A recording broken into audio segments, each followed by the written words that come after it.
আবু সাঈদের প্রসারিত দুই হাত যেন এক অলঙ্ঘনীয় পর্বত। কোনো বর্গীর সাধ্য নেই যেটা অতিক্রম করে বাংলাদেশের মানুষকে স্পর্শ করতে পারে।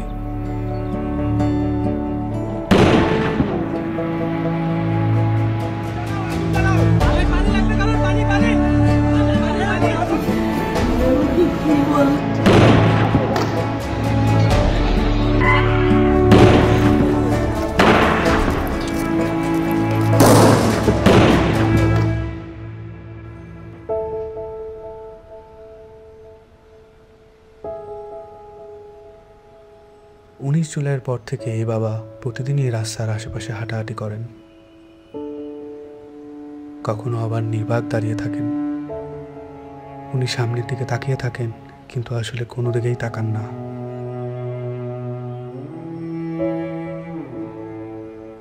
যেসব রাস্তা দিয়ে ওনার ছেলে হাঁটতো, ওইসব রাস্তায় উনি দাঁড়ালে উনি ওনার ছেলের রোম পান। আমার ছেলে মৃত্যু অবস্থায় যখন দাফন দিতে নিয়ে যাবে, এর আগে যখন দেখছি যে হাসতেছে, সে হাসতেছে, হাসি মুখ অবস্থা। ইভেন্টের কাজ করতো, শুধু বাপেরে কিভাবে একটু সাহায্য করে। কোনো আজে বাজে আড্ডাতে ছিল না। ওই সারাদিন শুধু কলেজ থেকে আসা, ও একটুখানি বিকেলবেলা একটু বন্ধু বান্ধব নিয়ে ক্রিকেট খেলতো, ক্রিকেটের পাগল।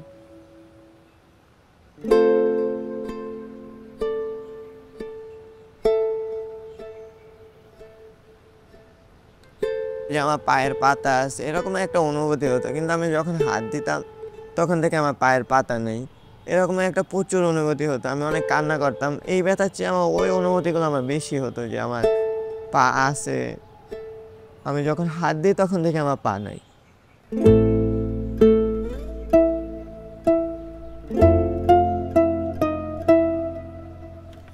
এই হসপিটালে আমি অল্প কিছুদিন হলো আসলাম। পা দিয়ে নতুনভাবে হাঁটা শিখতে আসছি। মানে ছোটকালে যেভাবে হাঁটা শিখেছে মা, ওই রকমের এখানেও হাঁটা শিখাচ্ছে আর কি।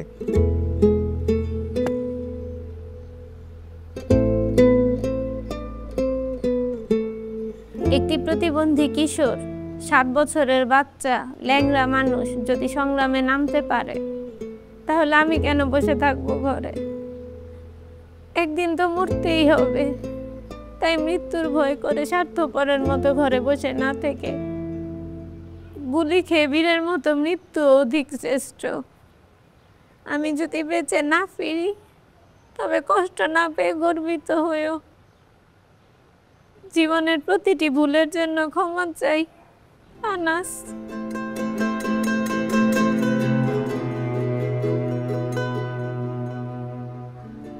আমার সন্তানের বুকে গুলি লাগছে, আর ছিদ্রটা হয়েছে আমার কলিজায়।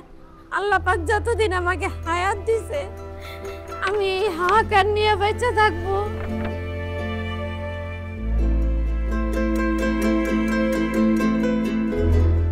প্রিয় বাবা আসলে আমাদের একটা কিছু না, কিন্তু চকলেট নিয়ে আসছে। প্রিয় বাবা নাই বাড়িতে। তখন বাইরে গেছে আর পুলিশ এসে ওকে ঘুড়ি মেরে দিয়েছে। আই মিস ইউ প্রিয় বাবা।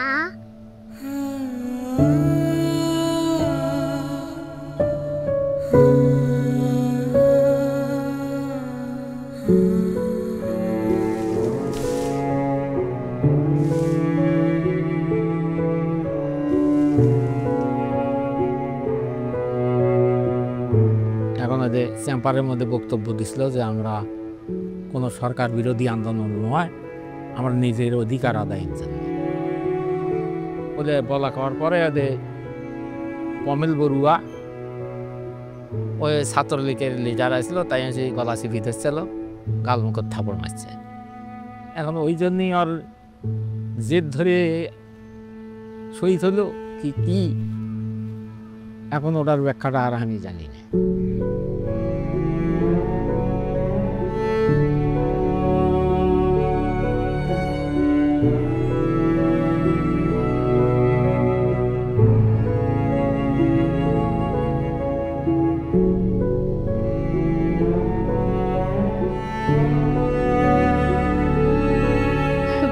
আমার মায়ের দুধ খাইয়া ঘুমায়, সেই ঘুমটা ঘুমাইতে পারে না, তখন আবাইতে পাইয়া পাইতে পাই করে উলট ফুলট করে ঘুমে লেগে আবার উঠে কোলে লই।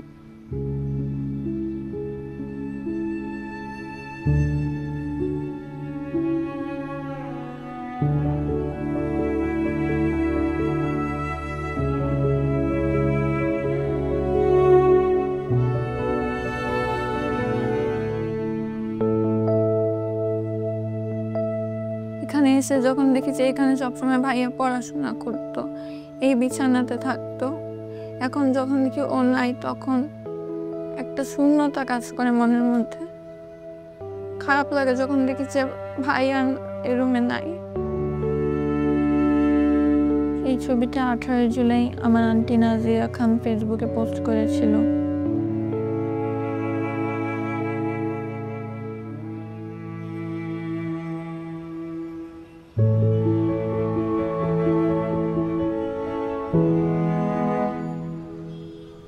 আজ কতদিন আমার ছেলে আমার মা কয়, আমার মাও কয় না, আমার বুক হয় না, কয় না মা বাপ বেড়ে দে। আমার সন্তানদের যারা যেভাবে মারছে আল্লাহ তাদের বিচার করুক। আমি সরকারের কাছেও বিচার চাই, জনগণের কাছেও বিচার চাই। আমার সন্তানদের মারছে, হাজার হাজার মায়ের বুক খালি করছে, যে কালি করছে তারও বিচার করুক আল্লাহ। কতটা তুমি হারালে বন্ধু, কেঁদেছে অন্তর, জানো না তুমি হারাবার ব্যথা, জানে পলাশির প্রান্ত। হারিয়ে গেছে যেখানে মায়ের সোনার নলুকখানি, গোলা ভরা ক্ষেতের ফসল, সাজানো ফুলদানি। এ হারানোর বেদনা তুমি রেখো অন্তরে, দেখবে তোমার দুঃখ লুকাবে পলাশির প্রান্তরে। বাংলাদেশের বুকের ওপর চেপে বসা 36 দিনের এই ভারই আমরা নিতে পারছি না। একবার ভাবি চলেন 16 বছরে কত বড় ভার হয়ে এটা আমাদের বুকের ওপর বসেছিল। এই ভারই আমাদের শক্তি দিক সংস্কার করে নতুন বাংলাদেশ গড়ার।